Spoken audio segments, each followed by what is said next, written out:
Achievable है। अच्छा, होली से पहले संभावना अचीवेबल है। चेयरमैन आपका लेकिन अतुल प्रसाद जी ये आपका लाइव कॉन्फ्रेंस लेकर आ गए हैं, ठीक है, जिसमें बताए हैं कि आपका एग्जाम जो होगा TRE 3.0 का आपका 10 फरवरी से 23 फरवरी तक ले इसका तो ऑनलाइन इसका आवेदन होगा, ठीक है, ये बात बताए हैं ये।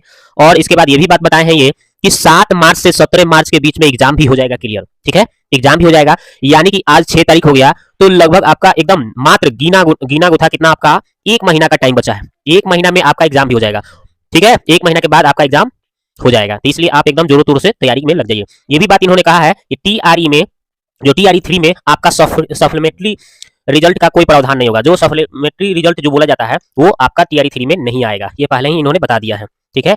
और एक और बात इन्होंने बताया है कि लैंग्वेज में जो क्वालिफाई जो रखा गया था TRE 2 में तो किसी कारणवश हटा दिया गया था, लेकिन इसमें लागू होगा, ठीक है, इसमें लैंग्वेज पेपर भी आपको क्वालिफाई करना पड़ेगा, ठीक है। तो इन्होंने ये भी बात बताया है। तो चलिए इनके द्वारा हम खुद सुन लेते हैं ये अपने कैसे आपका लाइव कॉन्फ्रेंस में इन्होंने क्या बोला है। चलिए इसको हम सुनते हैं और आप भी सुने।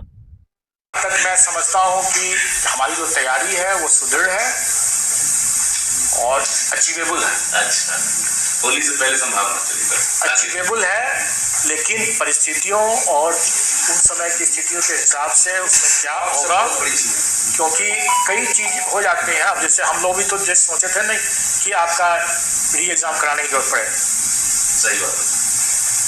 उसी सेंटर पर क्वेश्चन पेपर पहुंचा हुआ है, लेकिन वितरण 2 विषय का उस सेंटर पर परीक्षा थी।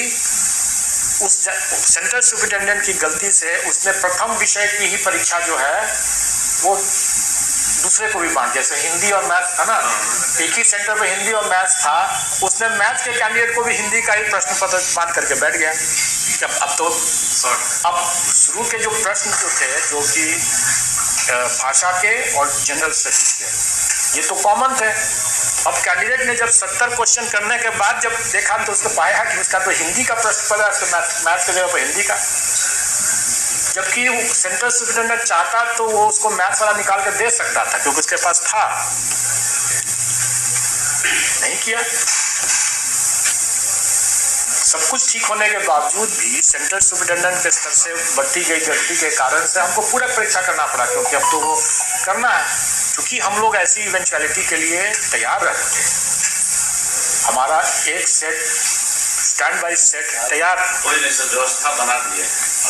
इसलिए मैं कह रहा हूँ कि सॉफ्टवेयर हमारा तैयार है, सूची हमारी तैयार है, सप्लीमेंट्री रिजल्ट आना नहीं है, इसलिए मेन रिजल्ट ही खाली पर फोकस करना है। मेन रिजल्ट पर फोकस करके, जैसे हम लोग ने बताया कि 7 दिन के अंदर में दे दिए हम लोग एग्जाम खत्म होने के बाद, हम लोग इसमें भी जिससे 7 से 17 हमारा एग्जाम खत्म हो जाएगा और हम लोग अगर 7 डेज में दे सकते हैं, दे सकते हैं। सर इस बार सर आपकी कितने रिजल्ट बनाने हैं? पिछले बार 90 रिजल्ट की बात करें, इस बार एक विभाग को घट गया था। हाँ, इस बार घट जाएगा। शायद 23 या 24 मामले थे जो कि EBC BC वेलफेयर के थे। अभी आप लोगों ने सप्लीमेंट्री में भी देखा होगा, कुछ नहीं निकाला। हमें एक भी सप्लीमेंट्री निकालना, एक कैंडिडेट को भी सेलेक्ट करते हैं तो हमें सभी रिजल्ट बनाना होता है। सर सुरक्षित करना पड़ता है, ऑब्वियसली सभी करना सर। भाई बहुत बहुत धन्यवाद सर। तो हम लोग के लिए आखिरी इंटरव्यू होगा सर UPSC में सर। आखिरी सर, फिर अगले में सर के साथ नहीं, ठीक है, छोटा सा।